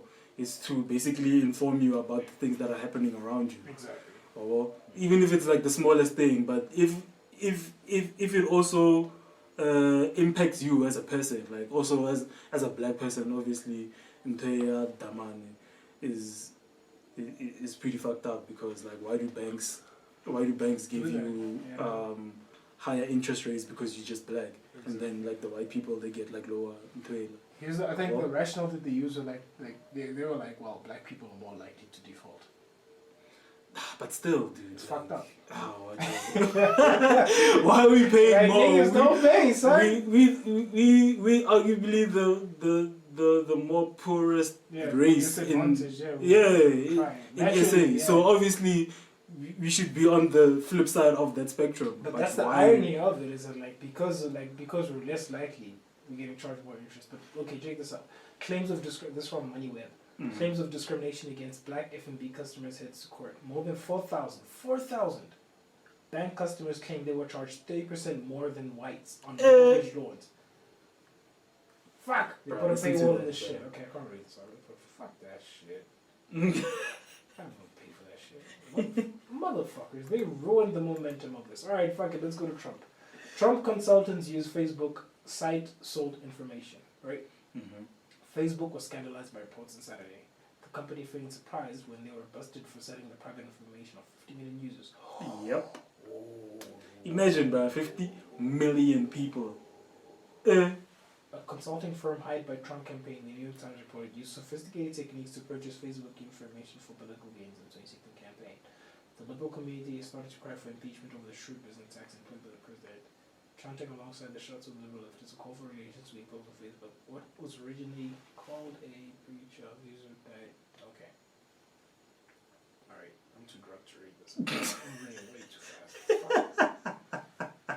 Shit. But yeah, bro, that's valid the backlash. It's just that they don't really go into what information. But the way they're describing it is saying it's not like Facebook were like, oh, Trump has got some money for us, let's sell them all the private information. Yeah. It's like they were like, okay, use that company, and then that company's gonna be like, hey, can we buy information about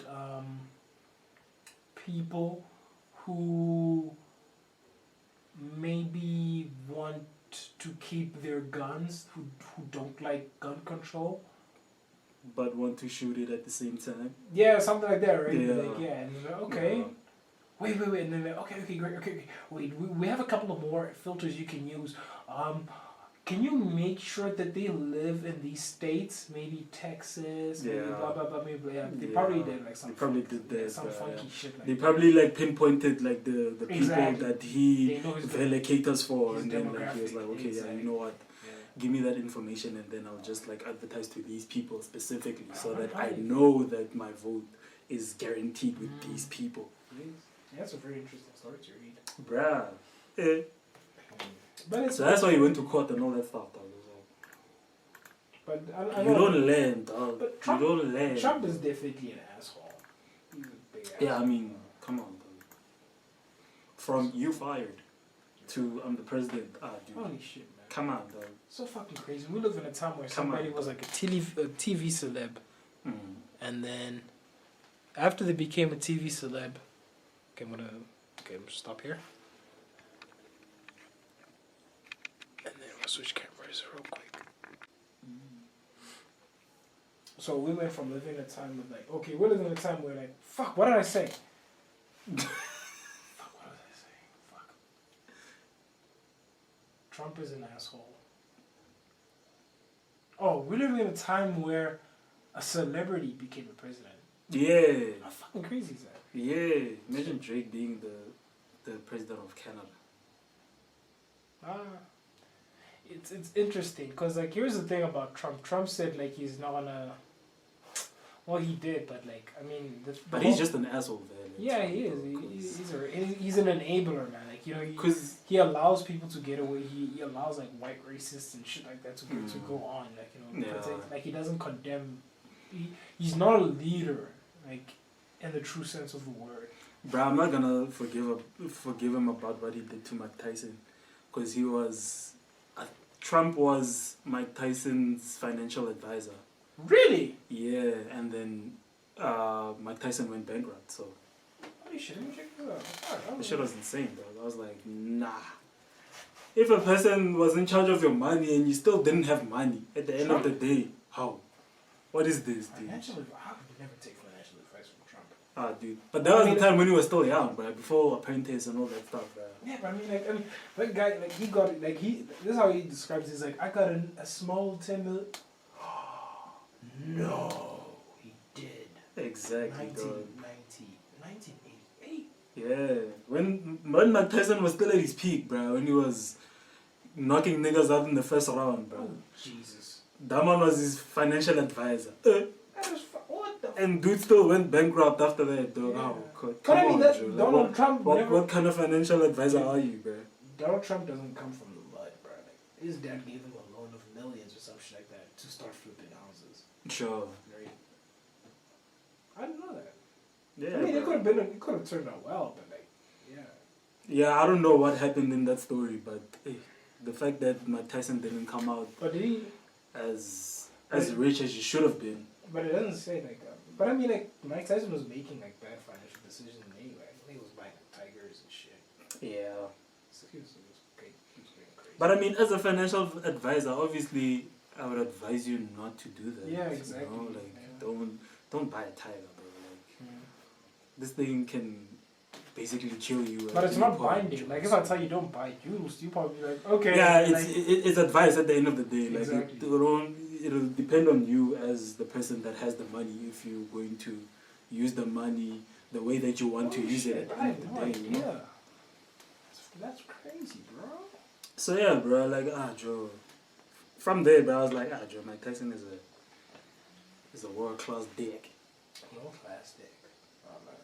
World class I deleted dick. those emails. I have another email that was like, "Do you want a long hard cock?" I was like, "Fuck these people, man! How do they know I want a long hard cock?" I've been trying to get a big hog.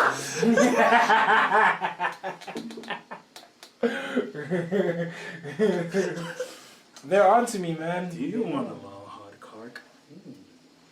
Maybe I. Oh, would do. you use that shit? Make your dick bigger and shit?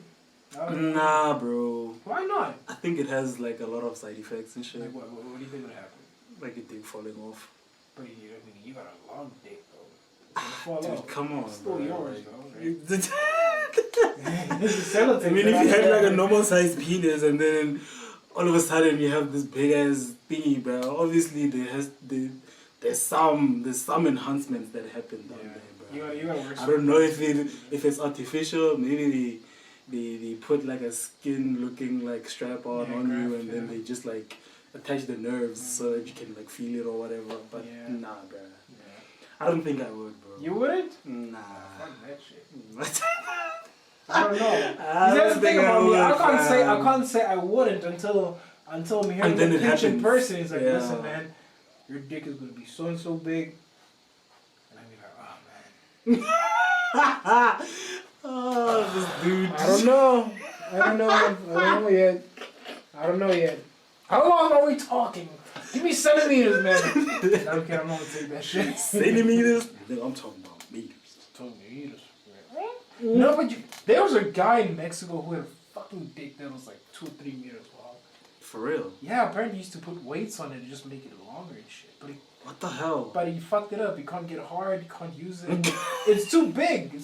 Nobody will let. Who's gonna fuck him? Yeah, exactly, bro. It's like it's ridiculous. It's like fucking a girl with the elephant trunk. Guys, we're just stupid as men, bro. Yeah, I know. But it's like, but here's the thing about it. He's got a big dick. He's got a big dick. And he can't use it, but he's got a big dick. Big dick. Dude. His dick is bigger than yours. Bigger than mine. Come back. You got a big dick. You can't talk shit to a guy like that. What are you gonna say to him? You ain't got a small dick, then I got a bigger dick than you. Like, alright, dude, fuck. Sorry, fuck. No, but still, dog. Like, even though you had a smaller dick than his, dog. Yeah. I mean, he can't use it. I can get a hard on. Who the fuck your girlfriend, bro? My small dick. You be like, no! Probably slaps you with the big dick. Oh shit! You know what that reminds me of? Bro, did you watch The Boys? Remember that dude with the dick? They're just like slither over. Yeah. Choke that guy. Yeah. Fuck, that was so creepy to watch. That shit was fucked up. Oh man, shit. Fuck. It was alive, that thing, dude. I'm glad I never have nightmares about that. Like a snake. I'd be scared of sleep if I had a nightmare about that. Yeah, true, bro. Fuck me, man. Imagine just waking up there. Holy shit. You'd be scarred for life, dude. Honestly, bro. It's wild. It's wild. But it's amazing what people can come up with, like, in terms of creativity, bro. It's like, the world is their oyster. Yeah, true, bro. The world is their oyster. People can make a show about dicks that choke other people. That's where we are as humanity. We've come very far. We've come very far. I see it now, bro. Yeah, dick chokers. Dick chokers. So we're here at this guy's house. His roommate, he strangled 4 girls' throats in a row. Okay, lights are turned off. Let's go in, Joey.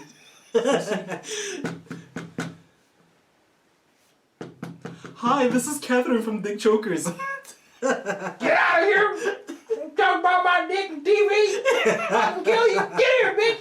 You gotta run the fuck shit, he's coming with it! He's like, you gotta run out. He's coming!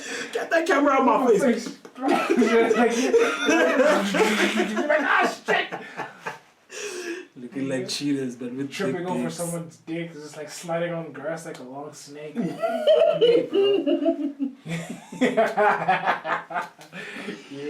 feel like this is crazy, man. Shit. Dick chokers.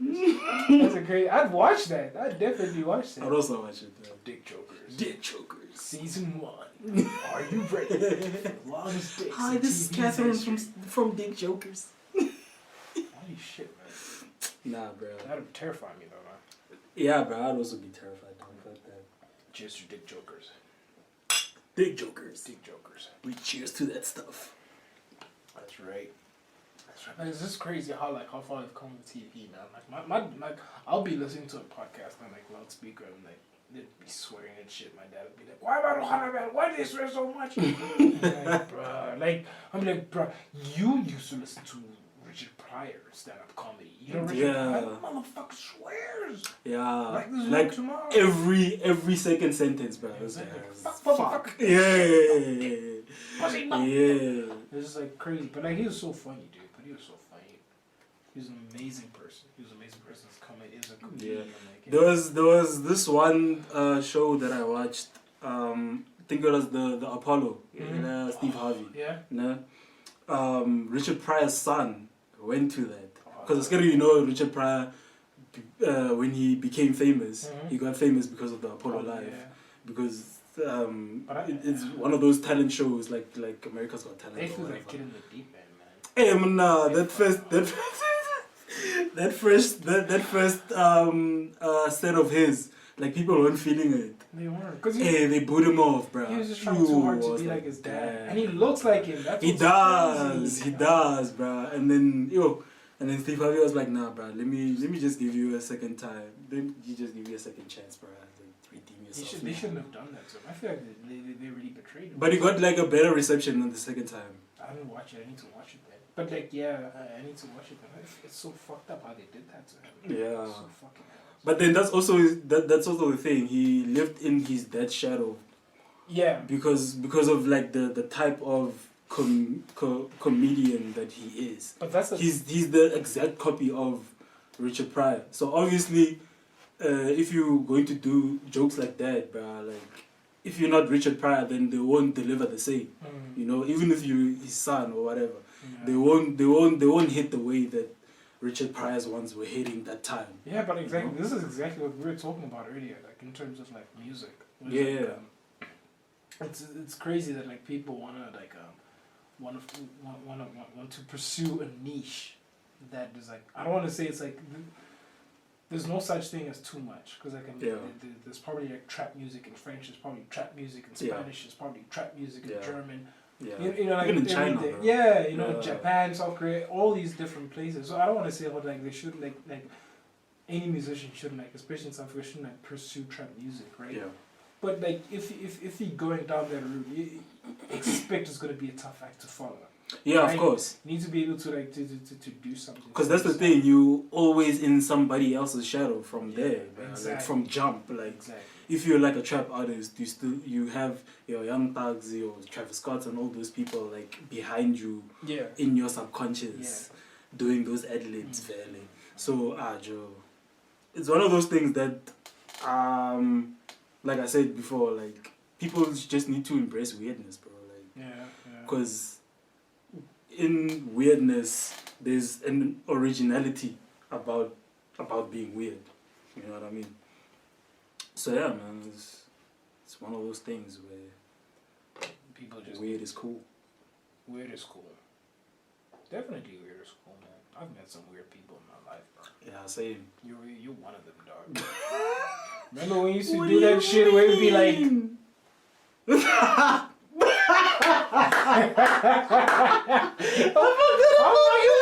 shit was cold, bro. That shit was crazy. That shit didn't even need no words. We just knew what was going on. Hey, son, it's that time again. You'd be like,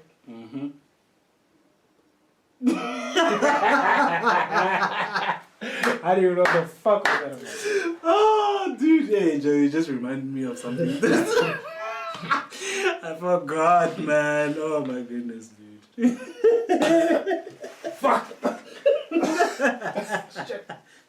Alright, fuck. Alright. Oh shit. We good. But yeah, man. So in terms of like music, what inspired you to just start making music? Funny enough, I've been doing music for the longest time. Get the fuck out of here, bro. Even you used to dance, nigga. Yeah. But like my timeline of music is I started like my first piece that I wrote as a musician was when I was 9. What? Yeah, I wrote like my first piece then. Shit. It was called like Y2J Part 2 or some shit like that. I don't know why. No, but you make a Chris lot, Jericho shit. I don't know why. Chris I don't know why. Yeah. But yeah, I don't even remember what I wrote in that. But like it was like my actual like my first written piece, right? So from there I went to a friend of mine like after I left the hood where I used to stay. There was a guy there that was a producer. Alright. So he used to make beats. Then I was like, okay, yeah, at least I found a producer. Let's You still remember his name? Music. Yeah, Static. We still talk even now. Rudolph. Okay. Shout out to Rudolph. Yeah, shout out. So yeah, he was like, yeah, Joe, let's go into studio and just like let's kick it and see what you can come up with. So he gave me beats and then I wrote on those beats and then I rapped on those beats and then That's pretty nice, man. But they didn't materialize.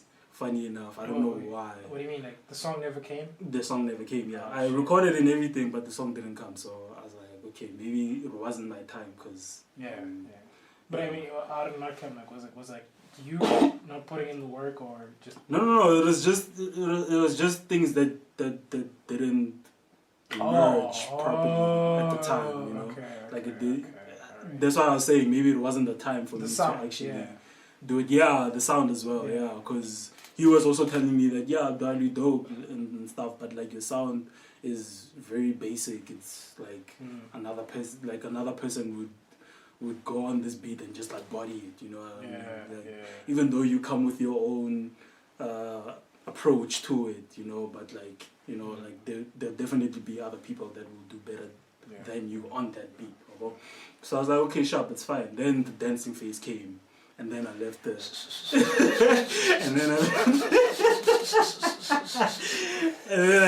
rapping. Shit, what was our crew name, dog? Hold on. Ellipses. Was it ellipses? Was it OP? Before ellipses. Was it OP? Oracle Perfection. OP. Okay, Mocha is what was it? United States of what? Ah, dude, what? USA. Oh shit, I forgot. Dog. I also forgot, bro. But I remember Oracle Perfectionists. I remember that. Yeah. Booksy. Yeah, that was actually the crew that was sad that didn't make it to like competitions and stuff, because like we were actually a solid team, bro. Oh, yeah, you guys were so good, bro. We were all good, bro. It's just that there was no cohesion. Yeah. And also because everybody lived in different areas as well. That was the funky part. That was the funky part. Sanele lived there. Pixie lived there. Shout out to Push Magazine, man. Shout out to Blitz, bro. Damn, fuck, bro. So yeah, bro. That's when the dancing thing happened, and then the dancing thing ended. Yeah, it was so good. Bro, what the fuck happened in London, bro? I was never there with those colored guys, bro. Who was those guys, bro? I was like, away, suicide Buddha. Oh, remember those guys? I wasn't there, but like, I remember you guys would never shut up about that shit. That shit was fucking cracking me up. Nah, it's just these rowdy ass colored dudes, bro. That's it.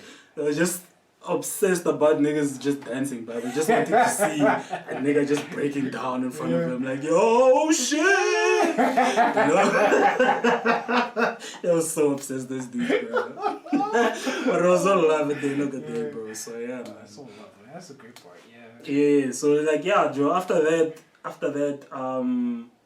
went into a creative phase again with like photography and videography as well, and then oh shit, yeah, and then that's when the rapping thing came back again. It was like, cause I have people in my surroundings that do rap as well. Like, as you said, the Push magazine as well is like one of my all-time favorite rappers. Definitely. Locally, Definitely. Like this dude should be famous right now. Honestly, no, but I mean, like, it's just like, you know, it's one of those things. Was like for him, like I think I love and appreciate the fact that like it doesn't bother him. Yeah, exactly. He's so patient with himself. Exactly. He puts out such good music, and he's so patient. Like, you know, he just takes his time. And that's the thing, but he doesn't even what's this, conform to a norm. Like, he just does his own shit, and then like it just works for him. He's not so fazed by perfect. anything else. Yeah, hence why I draw like some inspiration from Definitely. him and his music as well, because his music is so fire, Amen. bro. So yeah, that's when my phase came back. Yeah. The rapping thing came back.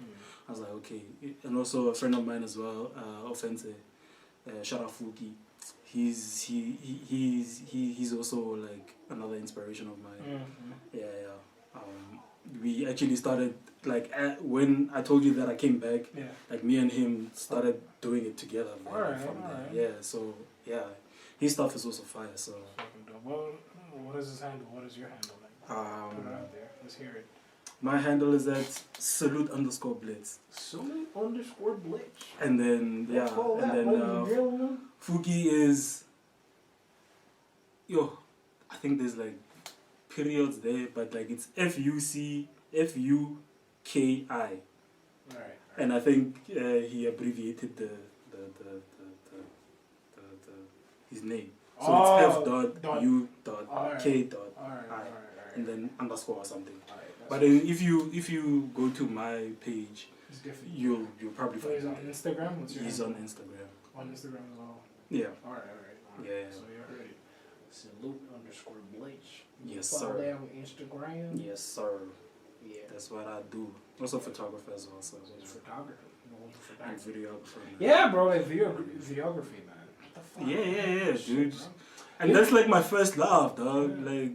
Like I don't know, from the earliest time, I was fascinated about movies, bro. Like from the youngest time, bro. Like even before I started my rapping when I was like 9. Before then, like I was just fascinated about like movies and all that stuff. But for some odd reason, I didn't think of it as a career.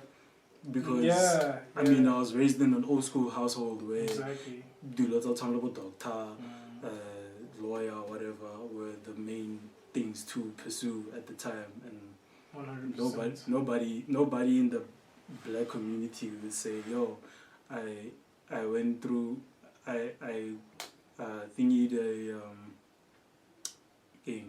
I'm a director, or I'm a DOP, or." Yeah, they didn't basically glamorize those things as like careers or whatnot, you know. So yeah. Speak on it, man. That's facts right there, bro. Yeah. It's so wild how like, you know, a lot of I speak for myself and I don't know who else will speak for, but like I imagine I speak for you as well when I say this. Is like growing up, it's so hard to only feel that you should be confined to being like in a set of fields that'll like, you know, put like money on the table. Like if you want to be a lawyer, you need to be a lawyer. If you want to be this, you should do that. That's what's gonna pay the bills, you know. Like sure. But if you say like, look, I want to be an actor, I want to be this, I want to be that, they're gonna be like, well, you better, you know. Yeah, you need to have something on the side. Exactly. Like, you need to go to school and do law or whatever, and then once you're done with that, then you can pursue your acting. Exactly. It's not like first preference where like it's like it's like you can actually do acting at school and then actually make money off of that. Creativities are treated as hobbies and not as actual professional pursuits. And we're just fucking crazy, bro. Because we were talking about this as well earlier when we said, like, you know, the concept of being a professional video gamer was like unthinkable.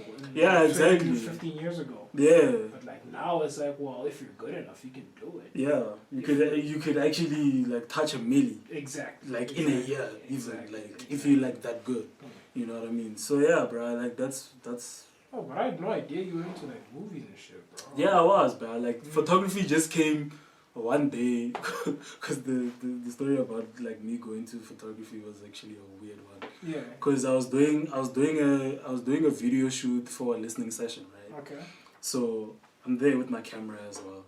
Then I look to the side and then I see something. I'm like, hey, this will look good on the picture. Right. So I eventually just go there and then just like take the picture. Yeah. The picture came out fine. Do you still have the picture? I don't. That's the thing. That's the thing.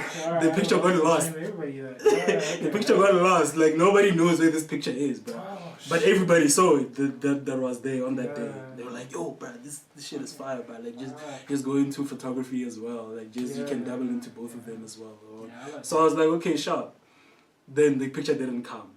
So for me, I was like, "Okay, let me just recreate like if I go into the photography thing, let me just recreate what I recreated that day."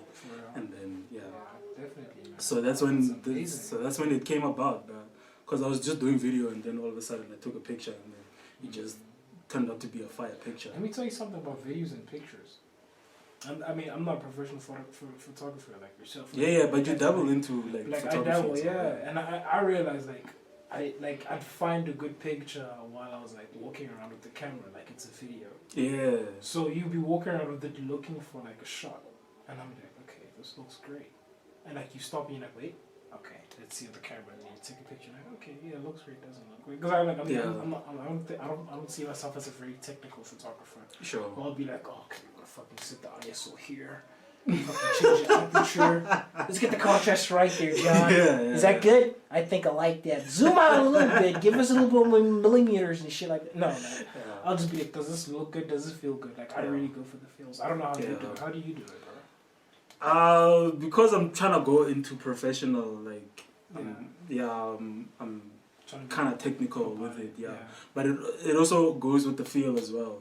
Because if you go to a shoot and like you don't feel 100%, then you'll probably see it in your work value. Like when you post edit or whatever, it'll be like, nah, I wasn't feeling it as well. Like this past Saturday, a friend of mine, Wahing, shout out OG Productions, he wasn't feeling well on Saturday. Like he was feeling all flu, like he was actually healing from flu. Oh, okay. Right.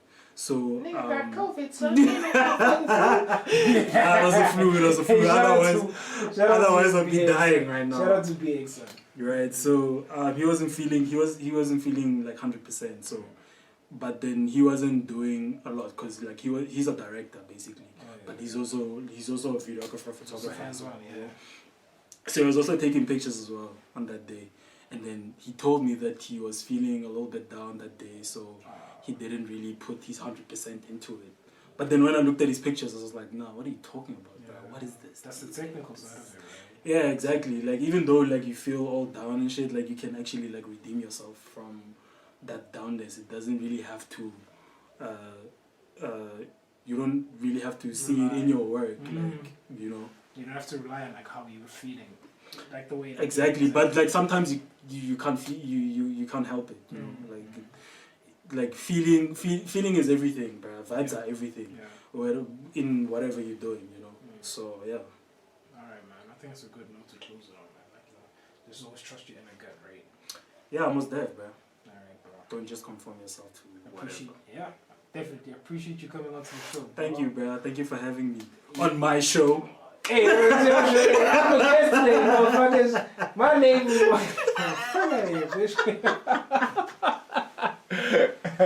Alright, but like definitely, it's definitely. Nah, thank you for having me, bro. bro. Thank you for having me. You're so amazing today, dog. Thank you, man. Thank you for staying weird. Also informative as well, bro. Yeah, That's man. like, Yeah, no, I try, bro. Learned a lot of shit. I'm an idiot, but I try. Fucking You're a clever caveman. idiot.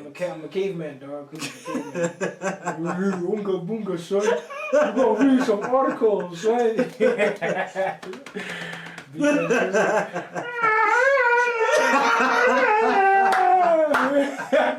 Alright, love you guys, man. Shout out to 33 of my subscribers. I love you guys. You guys are amazing. Keep those comments coming.